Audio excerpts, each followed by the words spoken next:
Arrancamos este segundo bloque de la emisión número 38 del Irreverente con una situación de descomposición de la coalición gobernante de tal magnitud que sus vasallos y clérigos en sus declaraciones no hacen más que ratificarla. La pauta nos lleva a la provincia de Entre Ríos, la cual, gracias al sometimiento voluntario al poder sojero, marca récord en temas sanitarios, pero los mismos la hacen tristemente célebre porque gracias a su majestad la soja, el 50% de los pacientes oncológicos del Garrahan son niños entrerrianos. Otro de sus tristísimos récord es tener un gobernador vacunado, infectado y reinfectado, pero claro, las fumigaciones a mansalva en esa provincia no tienen nada que ver con ello. Seguramente somos los nenes de mamá porteño los que queremos hacer mella en el honor panza verde. Los poderosos de la provincia y muchos de sus siervos no tienen problemas en defender a sus envenenadores por la limosna que les dan por hipotecar su salud y la de sus hijos. Nuevamente la celebridad toca las puertas del territorio panza verde a través de una de sus impresentables representantes. Tal es el caso de la diputada oficialista Fernanda Vallejo, fiel cultora de la desfachatada manía kirchnerista de acceder a los privilegios de la alcahuetería y justificarlos diciendo que los socios en la soja lo son más y que ellos, pobres víctimas, están en clara desventaja. Lo de siempre, nos toman por tremendos idiotas diciéndonos que ellos no tienen poder, recurriendo cuando no al enemigo opositor o al invisible contra el que luchaba Néstor Kirchner. Esta buena señora salió con un tuit en su cuenta F. Vallejo SS diciendo: los diputados argentinos tenemos el salario mucho más bajo de toda la región. Casi que da vergüenza. Los de Juntos por el Cambio no están por esa plata. Por favor, ellos son todos ricos. Están porque capturando el Estado garantizan los verdaderos negocios del poder económico al que responden. Este tuit podría ser una más de las nauseabundas declaraciones a los que nos tienen acostumbrados estas crías del menemismo amontonadas en el frente de todos. Pero en sí mismas son la reproducción del cassette que les permite su falta de idea y sus constantes abusos de poder. Ya la diputada Conti en otro tiempo había salido a defender al matrimonio millonario de sus jefes. A ver, hagamos memoria. Vamos a las imágenes.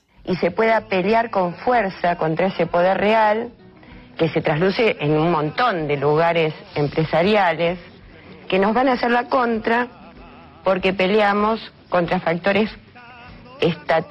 permanentes muy poderosos y que para animarse eso hay que tener un patrimonio muy grande. Hay que tener un patrimonio muy grande, hay que tener la vida ya hecha, hay que tener la vida saldada, saber que uno, tus hijos, tus nietos y todos no te van a poder reprochar por tu actividad política peleándote con el establishment. Dice que está bien que los Kirchner tengan una posición económica fuerte porque como combaten al establishment y a los poderes concentrados, al imperialismo y a la oligarquía, está bien que estén hechos para que luego no sufran las consecuencias de los ataques. Ya al principio de la pandemia, el presidente Alberto Fernández dijo que la política ya había hecho muchos sacrificios y que por eso los políticos no debían tocar un peso de sus ingresos. Uno no sabe si reírse o empezar a los sopapos, pero lo que sí es seguro que el oxímoron ese que llaman lealtad peronista paga muy bien la rascada de partes y de ahí salen defensas del privilegio tan desvergonzadas como la de Vallejos. Volviendo al tuit en cuestión, vamos a desmenuzarlos para desde allí inferir los principios sinuosos del kirchnerismo básico, tan básico como las secas ceceras de sus siervos. Comienza el tuit diciendo que los diputados argentinos tienen los salarios más bajos de la región, lo cual podría llegar a ser cierto si fuerzan los números para que entre en su categoría, es decir, deduciendo todos aquellos gastos de representación y cuestiones que también hacen a los ingresos de los diputados. Argentina es cada vez más barata en dólares y más desde la gestión del Frente de Todos. Luego la desvergonzada osa decir que su salario da vergüenza.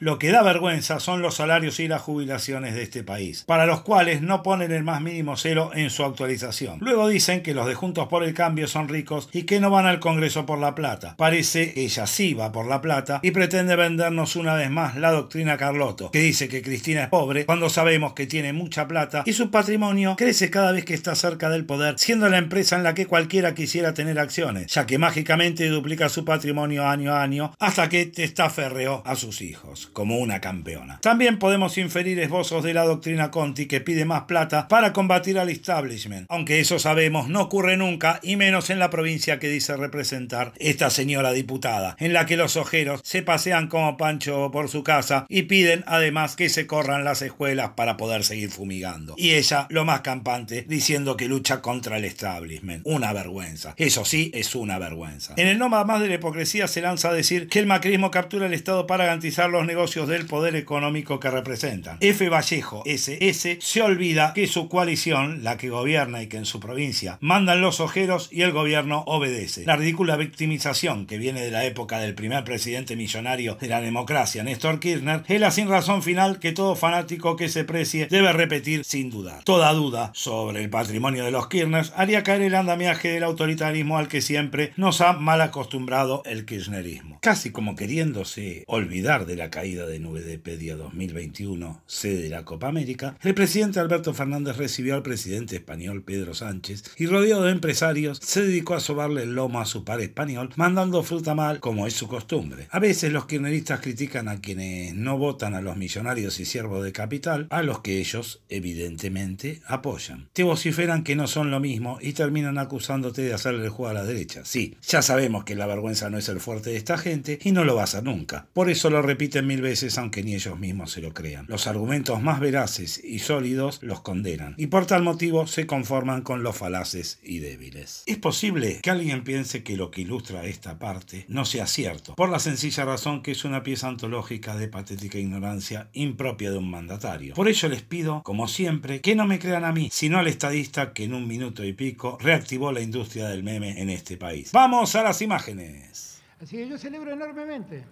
que estemos viviendo este día. Y quisiera que este día sea el comienzo de un tiempo donde hagamos aún más sólidos los vínculos entre Argentina y España, que son muy sólidos naturalmente. Como dijo Daniel, el Funes de Rioja de él explica todo y mi Fernández explica el resto, por si alguien no lo entendió. Por lo tanto, nosotros tenemos todas las condiciones dadas para que España y Argentina mancomunen esfuerzos y aprovechen oportunidades de ambos lados del Atlántico. Y también me acusan de esto, pero yo la verdad es que siempre lo confieso, no voy a decir una cosa por otra.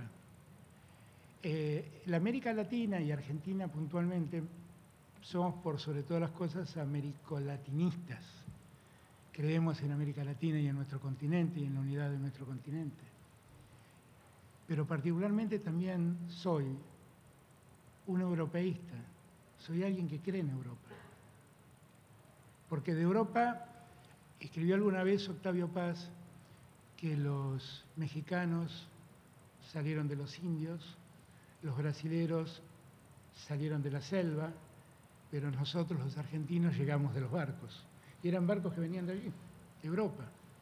Y así construimos nuestra sociedad. Los memeros del mundo le agradecen a Alberto Fernández su aporte a la reactivación de la industria y en retribución le hacen llegar esta definición de Perón que cae perfectamente en el perfil presidencial. Adelante, general, háblenos de Alberto Fernández. ¡Vamos a las imágenes! Y el bruto siempre es peor que un malo, porque el malo suele tener remedio. El bruto no. He visto muchos malos que se han vuelto buenos. No he visto jamás un bruto que se haya vuelto inteligente.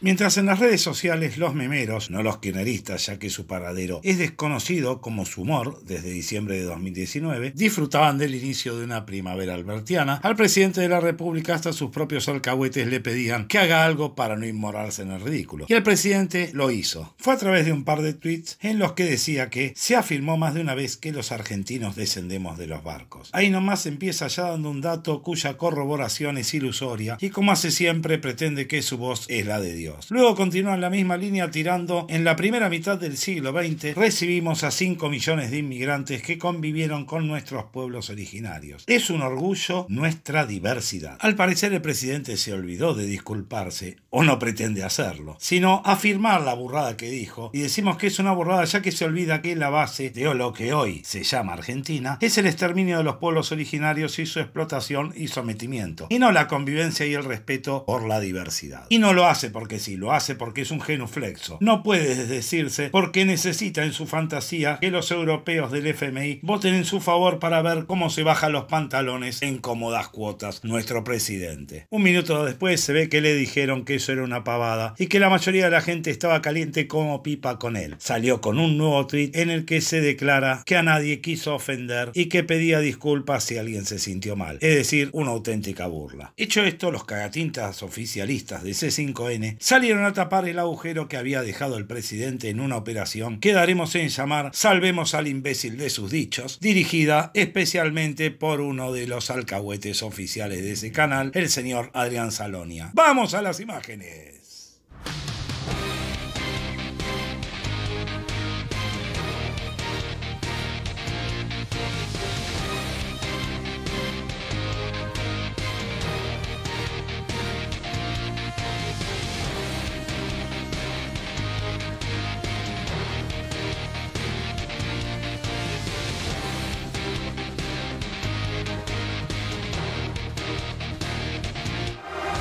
Ahora en C5N las declaraciones del presidente Alberto Fernández en el marco del encuentro con el presidente español Pedro Sánchez en su intento de mostrar las similitudes que tiene la cultura argentina con la europea. El presidente se refirió hace algunas horas, en realidad, sobre los orígenes de los pueblos de América Latina. ¿Qué dijo el presidente? Los mexicanos salieron de los indios, los brasileños salieron de la selva, pero los argentinos llegamos de los barcos, ¿eh? Así está entonces planteado la aclaración del presidente Alberto Fernández. Recordemos que hoy se reunió la primera visita oficial de un mandatario extranjero desde que Alberto Fernández asumió la presidencia. Bueno, se dio hoy en la Casa de Gobierno, también dieron ambos una conferencia en conjuntos, tanto el presidente de España, Pedro Sánchez, como Alberto Fernández. Creo que termina hoy la gira del presidente español, un encuentro muy importante, fructífero, con la mirada puesta también en el acaparamiento que tuvieron los países ricos en esta pandemia con las vacunas.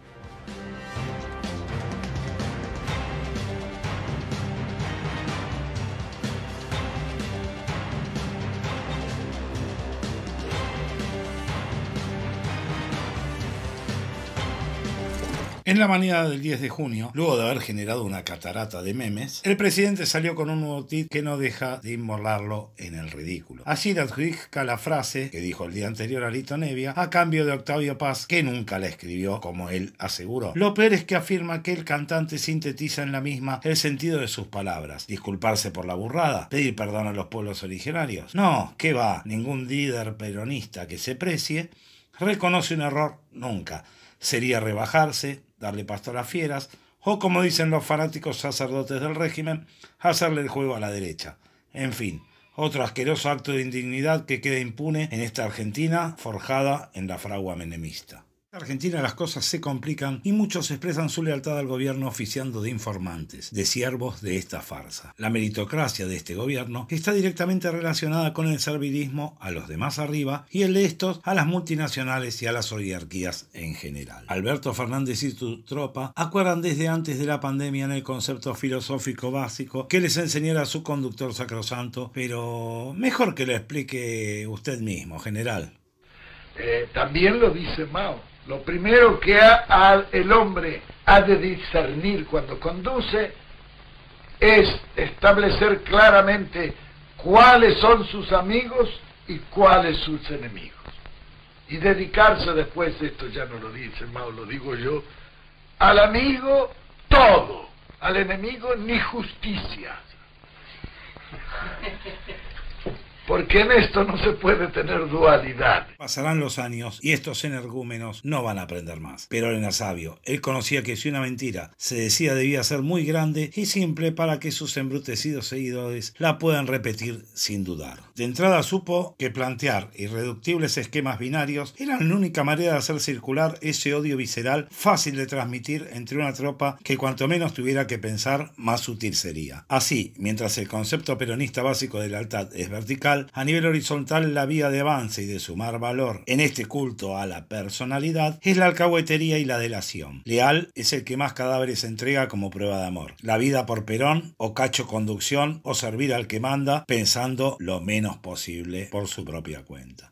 En la pandemia, como en la guerra, las dudas no se permiten porque los privilegios de los que conducen o delatan requieren aniquilar a quienes se cruzan en el camino. ¿Y a qué viene a cuento esto en estos días? Cuando la pandemia plantea la necesidad de apretar la alarma contra los infieles, comienzan a posicionarse los aspirantes a conductores supremos y sus vasallos en sus puestos de combate. A veces, como bien supo enseñarles Néstor Kirchner, conviene referirse a un enemigo invisible pero peligrosísimo al que siempre habrá tiempo de ponerle nombres y apellidos. A veces alcanza solo con el mote y luego hacer entrar en el molde a ese enemigo que como tal ni justicia merece. La fuerza es el derecho de las bestias, decía Perón, mientras la usaba contra quien osara oponerse a sus mandatos. El uso de la coacción en el ejercicio del poder es la forma de hacer sentir que son machos y son muchos. Pero cuando el poder no encuentra la suficiente resistencia popular, los cañones se apuntan también hacia adentro, con la misma ferocidad que hacia afuera. Y allí las sangrías internas resuelven quiénes serán los leales machos alfa, que asegurarán sus beneficios de poder policíaco y económico, merecido y justificado según los históricos y vomitivos cánones invariables en la historia del peronismo. Despojados de tener que ser justos, necesitan capacidad de instinto asesino, y allí surgen las intrigas palaciegas entre los más desleales, que serán los más respetados. En este capítulo del eterno culebrón de la lealtad de los desleales, y en medio de una necesidad represiva del gobierno para sostener el ajuste por la violencia, rebrota el viejo conflicto de los popes represivos. La obsesión por el monocomando entra hoy en temas de seguridad de Estado y lleva a que la misma sea cosa del perro que orine mejor el territorio, y allí los machitos alfa chocan sin ningún tipo de remedio. No importa que sea biológicamente cada uno, ni que la antropóloga estatal, otra contradicción que la historia hace coincidir con masacres, sea mujer y jefa de seguridad. Para este conflicto de poder es un macho alfa que Bernie, el macho alfa provincial, debe saber sacar del medio. Los principales medios alcahuetes del poder reciben con beneplácito este tipo de noticias. Si no, vean este video proveniente de C5N para entender el morbo que les provoca este tipo de situaciones. ¡Vamos a las imágenes! Respecto a Sabina Frederick, no pedimos que nos acompañe, sino que no nos entorpezca más. ¿A qué se refiere específicamente?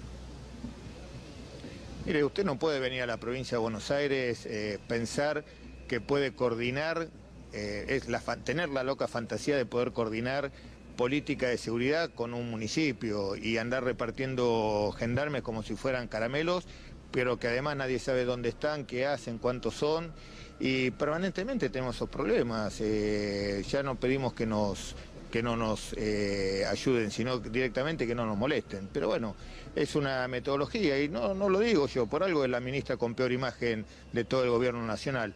Pero bueno, estamos acostumbrados, es lo que tenemos, hace 1 año y medio que estamos así y nosotros seguimos para adelante. Y si no, mire, acá tenemos los resultados. Pero ministro, de alguna manera, ¿usted no desautoriza al presidente con estas palabras? Porque en definitiva, el que pone a esa ministra es el presidente de la Nación. Y si usted es tan duro con la ministra, con estas palabras, ¿de alguna forma no está desautorizando al presidente de la Nación? Yo no desautorizo a nadie, yo creo que el presidente de la Nación, la ministra, le miente. Lo que digo que es la ministra de peor imagen de todo el gabinete, no lo digo yo, lo dicen las encuestas. Así que lo que le estoy contando no es producto de mi fantasía, es lo que pasa. Así que la verdad que si hay algo que hago es no mentirle a la sociedad, yo tengo una responsabilidad, no soy obsecuente. Yo le debo mi trabajo y mi responsabilidad a los bonaerenses. Los bonaerenses saben de lo que estamos hablando, pero bueno, es una definición del gobierno nacional. Le vuelvo a repetir, yo no las indico como la peor ministra del gobierno, sino en todas las encuestas figuran de esa manera, así que me parece que deberá rever su actitud. Ahora, ministro, las encuestas también dicen que usted es uno de los ministros con mejor imagen positiva. ¿Quiere ser candidato o lo entusiasma conocer ese dato? No, la verdad que quien define quiénes serán los candidatos, primero que estamos en una situación muy grave en la provincia de Buenos Aires, que es atravesando esta segunda ola de pandemia. Tenemos todos nuestros esfuerzos puestos no solamente en seguridad, sino también en colaborar con las autoridades sanitarias de nuestra provincia para llevar adelante de la mejor manera posible todo lo que tiene que ver con el control de la pandemia, y además es el gobernador quien define quiénes serán o no candidatos de acuerdo a su estrategia electoral, y nosotros en ese sentido somos respetuosos y colaboramos en todo lo que tenemos que ver, no solamente, como decía recién, en materia de seguridad, sino también tenemos puesto la cabeza en el control de la pandemia. Ministro, recién usted afirmaba que la ministra Frederick le miente al presidente de la Nación. ¿En qué le estaría mintiendo de acuerdo a su afirmación? Esas son cuestiones que tiene que arreglar ella con el presidente. La verdad que nosotros tenemos cosas importantes en la provincia de Buenos Aires. Lo que haga y deje de hacer la ministra Frederick a nosotros ya a esta altura de las circunstancias no tiene ningún tipo de relevancia.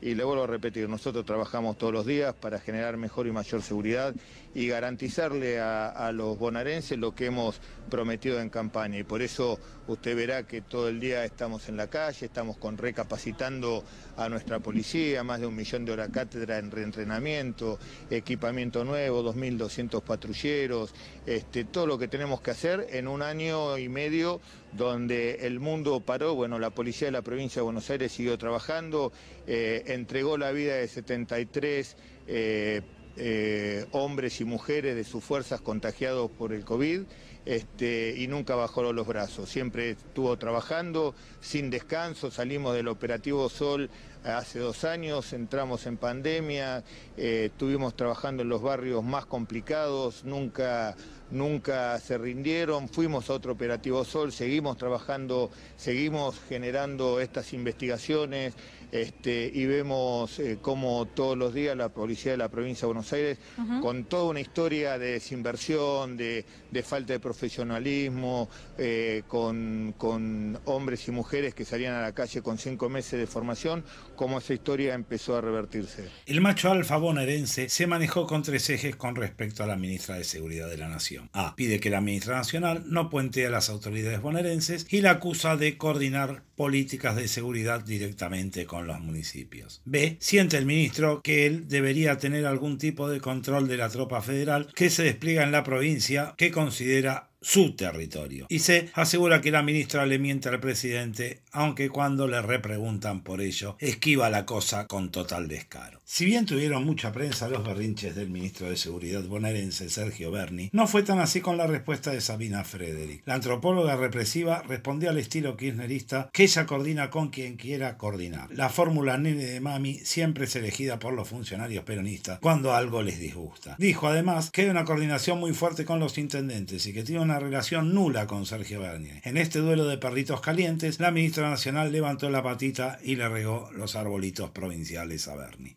Nadie se cree, más allá de las disputas del poder entre ambos vasallos estatales, que esto pueda brindar algo de tranquilidad al pueblo. Nada de eso. Ambos ministerios están abocados de forma entusiasta a llenar de uniformados las calles para garantizar el toque de queda y mostrarse ante sus jefes como los más alcahuetes de todos. Sabemos que esa alcahuetería es el componente principal que alimenta el oxímoron llamado lealtad peronista. Por si queda alguna duda, la ministra Frederick el día 2 de junio, por resolución 240-2021, dispuso aumentos para todas las fuerzas de seguridad federales para que garanticen los operativos y retenes represivos en virtud de pandemia. Ya todos sabemos que milico con aumento reprime más contento. Nada nuevo en el régimen, menos plata y libertades para el pueblo, más vigilantes y parapoliciales financiado por el Estado para garantizar el ajuste y su toque de queda imprescindibles. Al cierre de esta misión, el Supremo Tribunal Federal de la República Federativa del Brasil resolvió por mayoría rechazar el recurso presentado por el Partido Socialista Brasileiro para impedir la realización de la Copa América 2021 en ese país. Recordemos que ante el fracaso de Argentina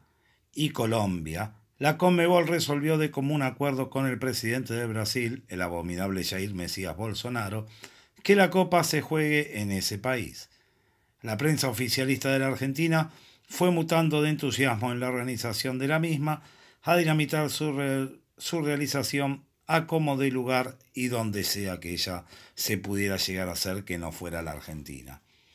Hace pocos días, el seleccionado brasileño de fútbol se expresó en contra de que se haga la Copa América, pero aseguraron que como futbolistas profesionales jamás rechazarían vestir la casaca verde-amarela. Brasil es el segundo país del mundo en cantidad de casos de COVID y la organización por parte de ese país solo fue empujada por la ineptitud de los organizadores originales, la Argentina y Colombia. Así las cosas, el 13 de junio arrancará el centenario certamen futbolístico subcontinental y habrá que rogar que no se produzca un agravamiento de la ya difícil situación sanitaria en la que se encuentra el Brasil. Hasta aquí hemos llegado con esta 38ª emisión del Irreverente, que esperamos haya sido de su agrado. Estaremos volviendo muy pronto con una emisión especial en cuanto a la renovación o no de las restricciones sobre la pandemia de coronavirus en la Argentina. Hasta la próxima.